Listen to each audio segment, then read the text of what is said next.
দর্শক, বন্যা পরিস্থিতির সংবাদ সংগ্রহে ফেনীতে আছেন সিনিয়র রিপোর্টার মুহিবুল্লাহ মুহিব। যুক্ত হচ্ছি তার সঙ্গে। মুহিব, ফেনী সহ বন্যা কবলিত এলাকাগুলোর সার্বিক চিত্র আমাদের জানাবেন, আর ত্রাণ কার্যক্রম কেমন দেখছেন?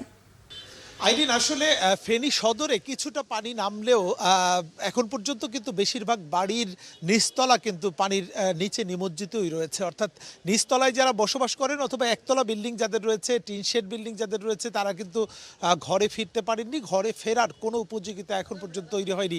তবে ইতিমধ্যেই দাগনভূঞা এলাকায় কিন্তু পানির যেই উজান সেটি কিন্তু অনেকাংশেই বেড়েছে। অর্থাৎ গতকালের তুলনায় আজকে যেসব গ্রাম অবশিষ্ট ছিল সেগুলোও কিন্তু পানিতে নিমজ্জিত হয়েছে।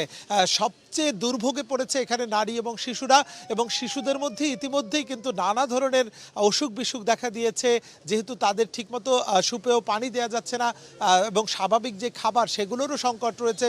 সব মিলিয়ে একটা মানবেতর পরিস্থিতি তৈরি হয়েছে এই ফেনীর বিভিন্ন বিস্তীর্ণ এলাকায়।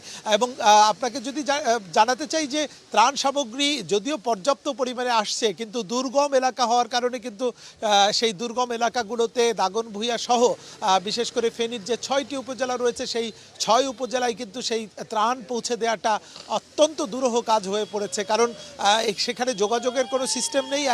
একই সঙ্গে যেই অন্যান্য সেনাবাহিনী সহ সামরিক বাহিনীগুলো একমাত্র হেলিকপ্টার ছাড়া সেই দুর্গম এলাকায় কিন্তু তারা ত্রাণ সামগ্রী পৌঁছাতে পারছেন না। আপনাকে একটু দেখাতে চাই যে এই দাগনভূঞা এলাকার এই আমরা যে বাজারটিতে রয়েছি সেটির কিন্তু বেশিরভাগ দোকানপাট কিন্তু পানিতে নিমজ্জিত।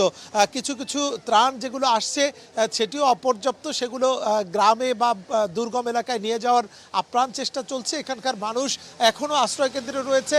কবে এই এলাকার পানি নেমে যাবে সেটি কিন্তু এখনও নিশ্চিত নয়, কারণ পানি অনেকটা স্থবির হয়ে আছে, কোনো নামার কোনো লক্ষণ নেই। এই এলাকার মানুষ কিন্তু কখনো অতীতে বন্যা দেখেনি।